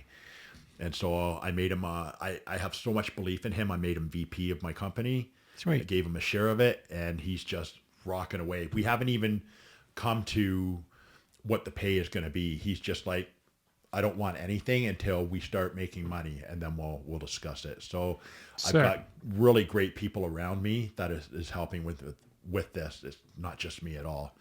It's just I had the idea, Yeah. but it's, you know, the other people around me like Quinn, Robin, Melanie that, you know, are, you know, just as involved and investing their own personal time into my dream. That's and making it incredible. a part of theirs. That's wicked. So it's been an incredible group effort so far. Fabulous. Yeah. Sick, man. And, you know, Good for you. I guess I am, you know, with everything that I've lost, it's allowing me to appreciate this rebuild. And it's just, I'm still learning how to slow myself down and appreciate the process. Because you know what it's like to be here, and you want to be here so quickly that we lose perspective on this part of getting there. It's like I've never got to enjoy that part. I've always just seen there. So now I'm learning how to calm my mind, my anxiety, and enjoy the process of getting to here. I know I will get to here. That's great. Yeah, man. that's yeah, awesome. well, you've done it before. I've done it before many times. Yeah, and you just know. And now, like after last year, being in rehab and everything, it's like hitting absolute rock bottom, and I have a pathway, and it's not totally cut out. I'm making my own path, but I'm getting there. And to have these people around me that believe in me, because I didn't believe in me at all for the past few years. I had no belief in me. I thought I was useless. I was just a fucking junkie drug addict. I couldn't stop. I had no self-worth. I didn't want to be around anymore. Crazy, man. Yeah. My mornings would start with like a triple vodka and a monster rail on the stove. Like that. Sounds and like then a all of a fucking sudden, crazy morning. 4 years are gone. Jeez. 4 years gone. Everything from 2017 to 2021 was an absolute blur. How I got through Man from Toronto, I have no idea. I was at the peak of my addiction when I filmed that. Wow. And that's one of the roles that I'm getting the most compliments from. Like I've reached. You gotta get back on those drugs. Fuck, man. I was an absolute fucking disaster for 4 years. Yeah, it cost me my endorsement with ProSups. It cost me my Comic-Con agent. It cost me numerous TV shows and film because I couldn't stay sober and show up for set. And it cost you time. Yeah. Just time and Yeah. love and all the other stuff. Love. Well, I don't know. Friends and people and whatever. It might cost. Did it cost you any of that shit? Maybe I'm making crap up. Well, it's good crap you're making up. Yeah. I don't know. I think after it all, I finally start to understand what love is. I've never really had it. And then Okay. with my wife, you know, sticking through the worst of the worst Yeah, man. is the first time I think I've really felt what love is. And I'm learning how to Interesting. give Okay. that back. 'Cause I never had that growing up as a kid. I was never good at relationships. Yeah. But now I'm at a point where it's like, you know, I'm still here. This woman should have left running and screaming 4 years ago, but she didn't. She stayed here. She stood by me. And now I'm getting to understand, you know, now I'm 47 years old, and I'm finally understanding what love really is. Wicked. How long have you been with your wife? 7 years. Right on, man. Yeah. Good for you. 7 terrifying years for her. So, not all 7. Not all 7 years were terrifying, right? It's a hell of a ride. Hell of a ride. I told her to stay away from me. When we first started dating, I said to her, she still has a screen capture of the text. saying, I really like you. You're a really great woman. Stay the fuck away from me. I go, I'm not the kind of guy you settle down with. I'm not. I go, I'm a lot of fun, but I'm a fucking disaster at the same time. I go, I'm not relationship material. And it was almost like mission accepted. Yeah, she took on the challenge, brother. That's hilarious. Yeah. Wow, cool, man. Yeah. She's still here. Yeah, Great. she's amazing. And your puppy's still here. Yeah, my puppy's turning 13 in I a couple love weeks. pictures of you with the puppy. My little dinky McMuffin. Yeah. Is Yeah. it a miniature Yorkie. Yeah. Tiny Teacup little- Yorkie I got in early 2010. I was in Beverly Hills coming home, and I looked up this one breeder, and their entire family has been in breeding Yorkies, like 3 generations, and they just had this system, and he was already pee pad trained and weaned from his parents at 9 weeks old. He was like this hamster. Like he was 1 pound, 7 ounces when I first got him. And he's been the best thing that's ever happened. Yeah, he's a cutie. I'd get through set, I'd be filming, and all I'd want to do is get home and see my little dinky. Yeah, man. Yeah. Yeah. Yeah, the pictures of you guys, obviously the irony is hilarious. Yeah, it it's, is. it's awesome. It's a much smaller dog when Yeah. Robbie's holding it. Yeah. He's got such a personality, but like people they would laugh because I'd be 290, 295, 300 pounds. I've got this 5-pound teacup Yorkie that fits in the palm of my hand, but he's the boss. He's the king of the castle. Yeah. Yeah. But I love that because it shows confidence. Too many guys got those big killer dogs on the ends of chains, and they think that, it must. Yeah. It's a psychological thing. I must be a man to handle this dog. Oh, I like this little guy. I love him because you know what? 6 a.m. when everybody else is outside walking their dog, mine's in the bathroom going on a pee pad, and I'm still in bed. Works out really good. But when you take them out too, I mean, you must get eyeballs. Like it's kind of Well, fun. I know because he's getting old, and his MCL and ACLs have kind of worn away because that's kind You of guys a are kind of common alike. thing.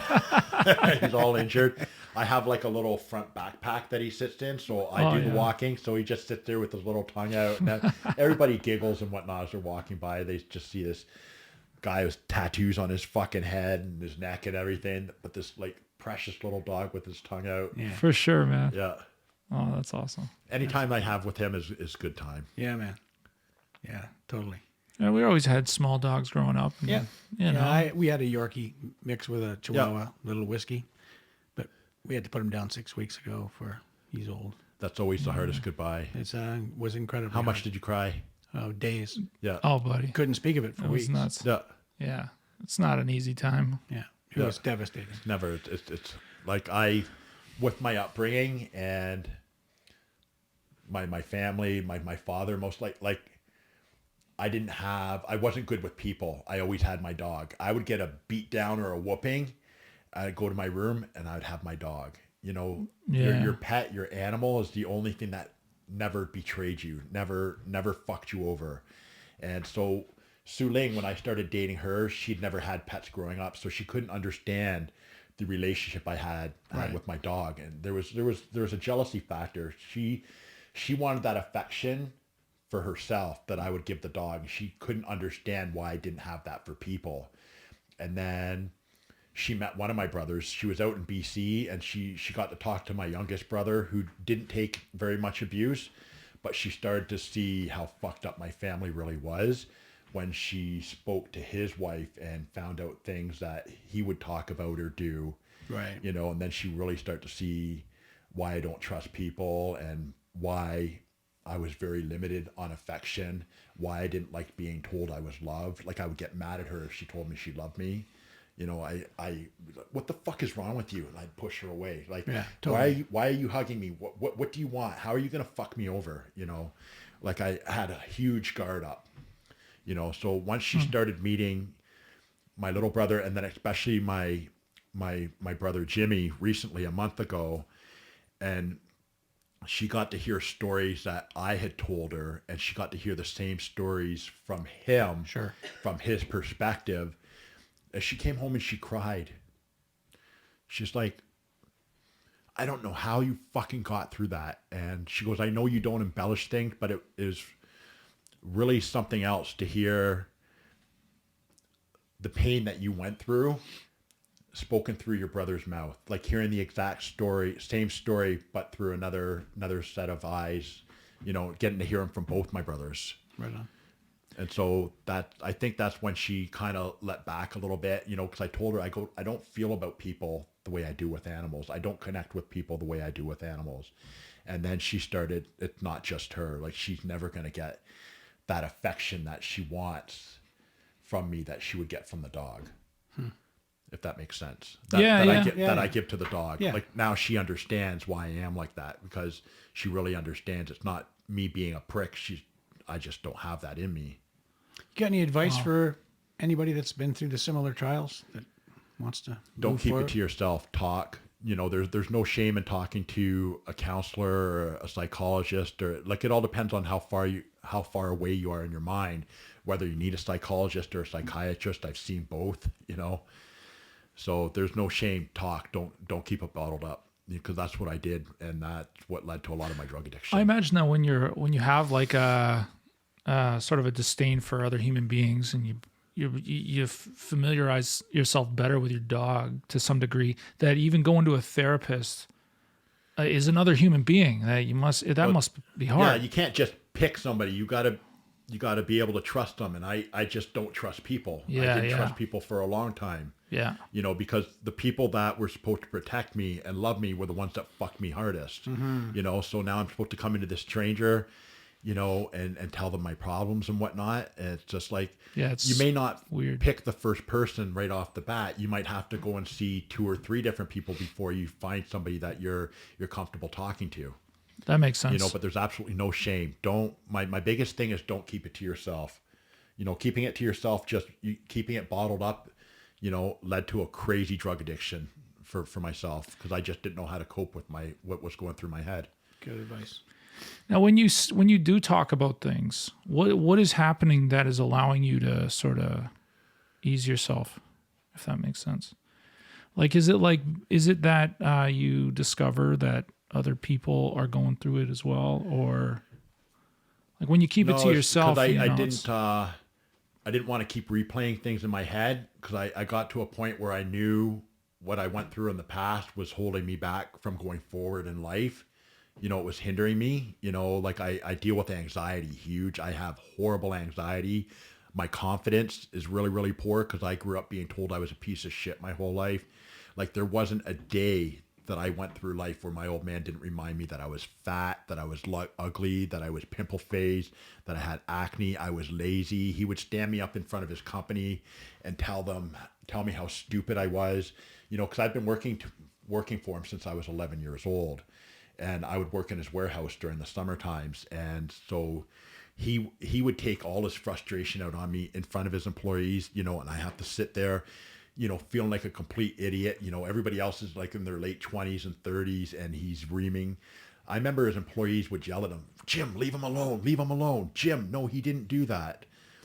There's no poor me in it. I'm not, it is what it is, but don't keep it to yourself. I kept everything to myself for way too long. Interesting. Yeah, Good for advice. young people, man, they don't know to go to anybody. I mean, when you're in your 20s too, like you're still living with mom and dad, or you're living with somebody, it often takes them to assist you there. Yep. It's hard for a young guy just to assist himself, when he's still having assistance from mom, or Yep. Yeah. But you're an inspiration, Rob. You really are. And I think that anybody listening to this that's having issues could take that advice. I do speak to a lot of younger bodybuilders coming up, and I'm very, very transparent. I'll tell them about my addiction. I'll tell them that I've been locked in psych. I've been in rehab. And I'll tell them, I don't tell you this because I want you to feel sorry for me. I tell you this because I don't want you to end up like me. 100%. Your honesty is incredibly refreshing, and again, it's your example is incredible. Thank you. Yeah, big time. Well, because people just look at me and they think I've got the world by the balls, and right now, I'm struggling. 100%, I'm struggling. Like I don't have the fucking answers. I'm grinding away Will my business work out? Who knows? But I'm going to do everything that I can to make it work. Right. You know, I will be very, very transparent because I don't want somebody that's going through a lot of pressure to, you know, attempt to take their life because they wouldn't talk about it. Yeah. I'd rather they talk to me or talk to somebody, and I'll tell you all my shit, just so that might make you feel a little bit better about yourself, or knowing that what's going through your head isn't weird or off. Like, my life isn't perfect. It's been anything but perfect. It's been a struggle. Has there been highlights? 100% there's been highlights. But there's been a lot of bad times, and there's been a lot of drugs involved too. And if I can prevent somebody from going down the destructive path that I went through, or that I went down, then fuck yeah, I'm in. I'll tell you all my dark shit. Is it common that bodybuilders, they get into it because of this similar kind of thing? Everybody has their own reason. Sure. Everybody has their own reason. I got picked on a lot, and it's just that was my way of dealing. Yeah. With being bullied and being picked on. The bigger I got, you know, the less people fucked with me, until I got into the clubs. And then, you know, it wouldn't just be one person, it'd be a few people, but then you'd have a whole bouncing staff. Yeah. I imagine at some point you became competition for some other big motherfucker. Yeah, it becomes a gunfighter syndrome. That's what I used to call it. Yeah. They come into town and they want to take on the big guy. Usually how it is. Yeah. But it's usually a little guy that's got 7 friends. Yeah. Right. It's always some small cocky fucker chirping off, so that if I do turn around and hit him, there's 7 more guys behind him. Yeah. That's a whole nother podcast. That's a whole nother, you know, the bouncing experience. Pedro and I could do that one for you. Yeah. He's seen it. So Pedro's one of my favorite people. We both. Yeah, he's awesome. Same. Is he still doing it at all? Is he still? no, I think he's done. I know that he was doing some club stuff up until the COVID thing hit, and then he stepped away. But he's been a lifer for that as well, you know. And he's just he's so calm and cool. I remember there was a night that this one guy pulled a knife on him, and Pedro just looked at him and he goes, "You better drop that knife before I fuck you with it." And dude, he actually did, and he fucking booked. Wow. But it's just like, man, I wish I had that calm collectedness to think of something cool like that to say. That's You awesome. better drop that knife before I fuck you with it. Yeah, that's a good line. Yeah. I might actually use that in a movie. That's a movie line. Yeah, that is good. That's so good. Yeah, but all the stuff that comes out of bouncing and the nightlife stuff, it's wow. I mean, you've met interesting people in the movie business. You must have met some interesting people in the club business. Yeah, I got to, I think one of the coolest people I got to meet, I was working with Pedro, and I had to take care of Gene Simmons and Shannon Tweed for the night. Mm-hmm. Wow. You know, that was, and he was a cool motherfucker. Gene Simmons is one cool cat. Really? Yeah. Because I think you hear all kinds of things, but like, why? Why is he cool?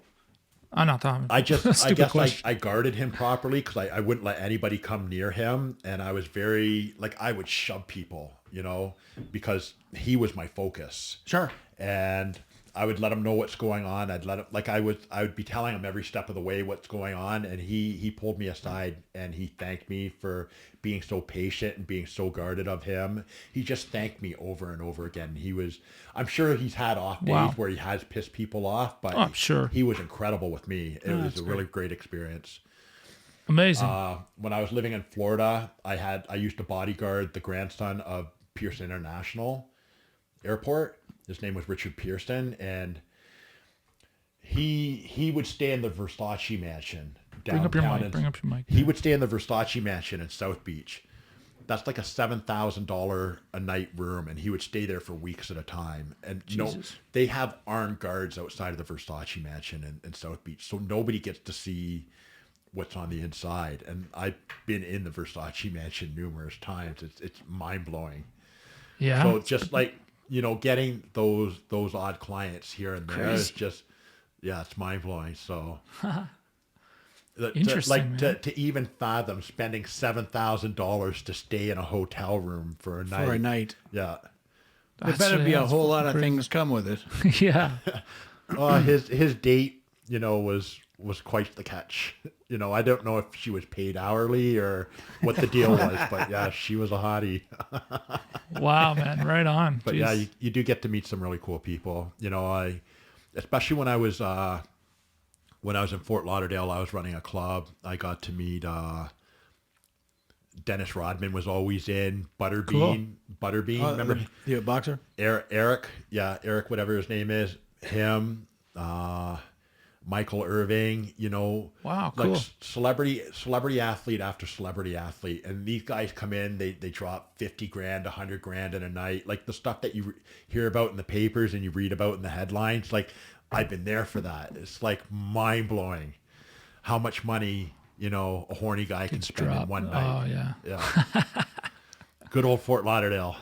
Yeah, I got like Fucking 40, crazy. 40, 50 bucks in my pocket. Yeah. I think I've dropped $300 once. It'd buy you water in a club like that. Yeah. Man, wild. That's crazy. But you must have met some bad dudes too, man. A lot of them. Yeah. Yeah. The nightlife brings everything. Yeah. Yeah. And those are the ones you become friends with. Yeah. Yeah. Yeah, because you kind of need to, in a way. You don't need to, but it helps. It you helps. out. Yeah. It helps you out. It helps you out with a lot of things. Yeah, I bet. I used to, when I was in Fort Lauderdale, I used to hang out with one of the Gotti family members. I'd watch football at his place on Sundays, and it didn't even really set in to me really who this guy really was. You know what I mean? I guess at the end of the day, he's just a football fan and a Yeah. normal guy. Having a too. beer. Yeah. Yeah. It wasn't until, you know, like it was my friends. I was like, what are you doing? I was like, oh, I'm over at so-and-so's house. You know who the fuck that is? Are you serious? You're at his house? Yeah, I'm watching football at his place. It's just nightlife shit. It didn't really set into me until my friends started emphasizing on who I was hanging out with. So, and then there was another club called Martiranos that was in Fort Lauderdale. And you know who Whitey Bulger is? James Sure, Whitey. of course. Okay. Well, his right-hand man was a Martirano. That was his nephew that ran that club. So there was that connection. It's just like being around all these elements. It was just kind of common in the nightlife. You know, I was accustomed to it in Toronto with certain people that I hung out with, clients that I had that would come to my club that I would take care of. You take care of them, you're taking care of wherever. Right on. You know. Right. So I remember I had some Russian mob guys that when I did Bulletproof Monk, they would always stay at the Grand Hotel downtown Toronto, and they became friends with me. And then they would always call me up, go out for dinner, let's do this. And then they would come and visit me at one of my clubs. And any of the club owners would know who they are because they were real players in the nightlife. And I remember I came to the one club. I was working at this club called Boa. That was an after-hours club downtown. The owners were standing outside, and they came up to me and was like, hey, so-and-so are here. Oh, cool. How the fuck do you know them? Oh, those are my boys. Those are your boys? I'm like, yeah. They're inside. They got through the metal detector. Yeah. Okay. I'd go in. That boss never said shit to me ever again because he knew I was I wasn't connected. Right. But yeah. I was their boy. Right. So whenever I couldn't do a shift or I wanted a shift, I just got whatever I wanted because I was associated with them. Jesus. So those are the little perks with certain people from the element of the nightlife that was always fun. Yeah, I can imagine. That's wild. That's awesome. That's wild living. Yeah, you feel your shit don't stink so much when you have certain people coming in and you know, dropping your name. That's awesome. Yeah, no doubt. So that was fun times when you're younger and you're just trying to grind through life, and then somebody comes through and it almost puts like a little medal on you. Huh. Yeah. Yeah. That's wicked. That's cool, man. Fucking A. But you're going back to the film business? I got to, Teague brought me out for a gig during the summer. That kind of saved my butt during the Yeah, summer. I'm trying to get him down here, that bugger, but he's busy. He's so busy, and good for him. Like, Yeah, totally. He's incredible. Yeah. You know, I had so much fun, you know, because I've done stuff for Teague over the years on certain things, and he's not the type of person that really gives a compliment. You know, he'll pat, if he just pats you on the shoulder, then you know that you did a good job. When The Man from Toronto came out, there was a day that I was having a rough time. You know, I was just sitting there with my hands in my head, like I had tears coming down. I was having one of those days where life was just beating me up. and I didn't know what I was going to fucking do. It's like, I'm not getting hired for anything. I can't figure out why I'm not getting hired.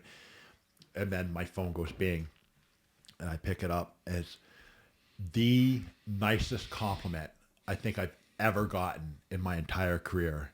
And it came from the guy that doesn't give compliments. Huh. Yeah. Teague, he dissected my performance, and he complimented on certain things. And it just, my eyes filled up with tears again. I'm a big fucking crybaby. and I'm reading it. And then he's like, I'm going to get you out onto one of my shows soon. That's and then nice. 3 days later, he had me booked on his gig in the summertime. Very sweet. Yeah. A lot of people don't come through on their words. And, you know, you read things like, okay, cool, you know, that'll be all right. And then 3-4 days later, these are the dates. Are you available? Fucking right I am.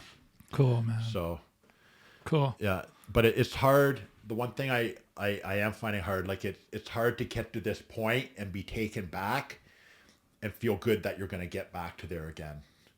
Especially when you're used to working constantly. And I've had to look at, like, these all dried up, not because of my talent or my skill level, but these all ended because of my drug addiction. And these ended because I ended them, not because of anybody else. Yeah, and then at the tail end of the drug addiction time, COVID hit.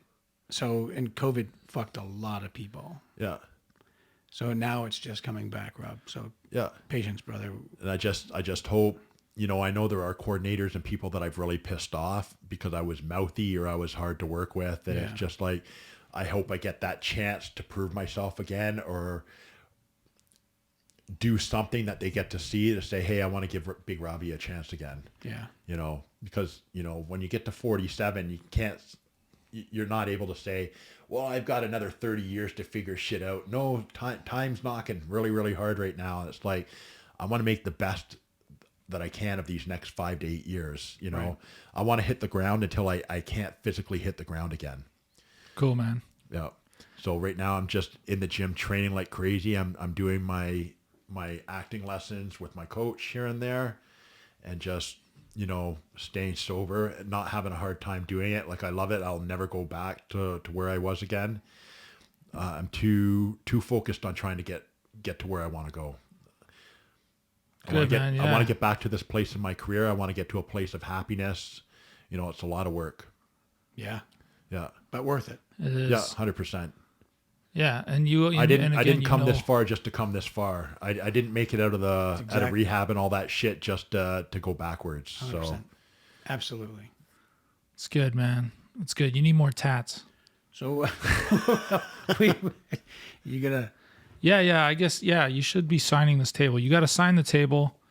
It's a thing we've been doing with everybody. You don't have to, but we really want you to. No, you got to do it, man. Pick a spot, sit somewhere in front of you, Rob, up past your bottle there or anywhere. If you feel like, as you can see, you can draw a picture. Yeah, you can do anything you want.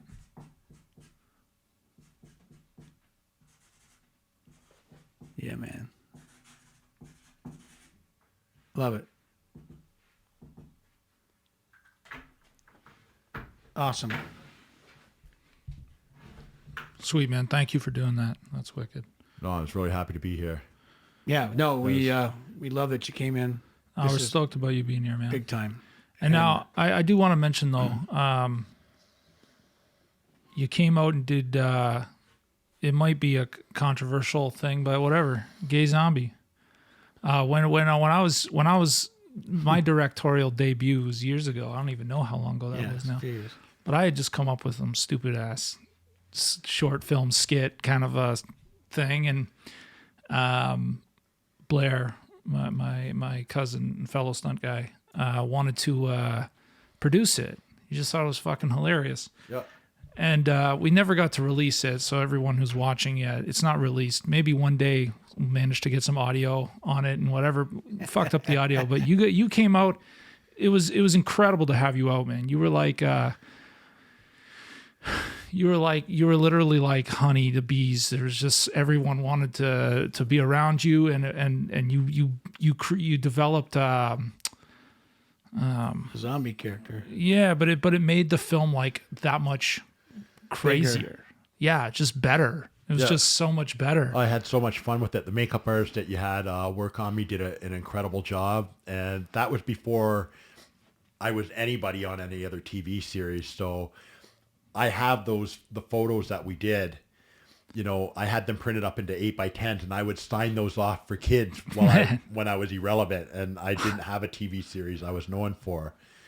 It was the real Rob Zombie Archer, you know. Yeah. Dude, it was awesome. So many people that came out on that film made their profile pictures and shit all over Facebook and everything. I still have a bunch of your family friends and whatnot that came and did that follow me on Facebook. And Yeah, Instagram, and absolutely. it's I'm just sure some of them are freaks too, you know. a fan's a fan. Well, they're all going to see this. No, it's so wicked, man. Yeah, It's so wicked. It was a lot of fun. Your old man called me up. It was like, he didn't even have to explain what was going on. He just wanted me to, I'll be there. I didn't even ask questions. Yeah, I'll do it.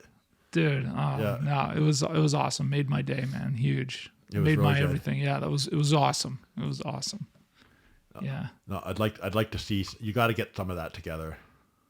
Yeah. Yeah, we edited it and everything, and when we discovered that there was like basically just no audio, we went that whole day doing audio All day with no sound check. Yeah, basically, it's just so stupid. Yeah, so we have to like re-record fucking everything, and we missed out. Like, there's another big thing. Every zombie's supposed to be saying brains, and just like nobody's doing it. And we kind of went, oh, for fuck's sakes, this is like one of the major things in the fucking whole thing. Anyway, Yeah, we'll figure it out. we'll figure it out because we have it. Well, We have it all. now you can put it dick, cock, gay zombie, right? Yeah. Yeah. Yeah. Dick, cock, Yeah. cock. Yeah. Oh, so dumb. Okay. No, but it was fun. It was your debut. Yeah, it was. Yeah. And And I didn't know it was gay zombie. I just thought it was a zombie film. I didn't know. well, Rob, you were the gay zombie. No, I'm just kidding. I didn't have a glory hole scene. Where was the glory hole scene?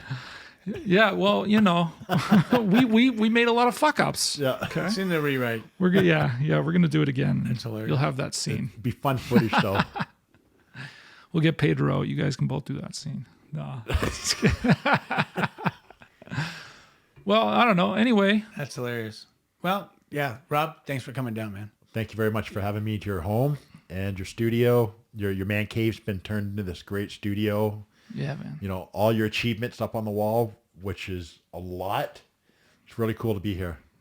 Yeah, thank you, man. Thank you, gentlemen. Yeah, love it. Thank you so much, Rob. Thanks, I Rob. appreciate it, man. Absolutely. Big Rob Archer, ladies and gentlemen, hateme.ca. Yep. Buy some shit. You got it. Yeah, buddy. All right. Cut it, D.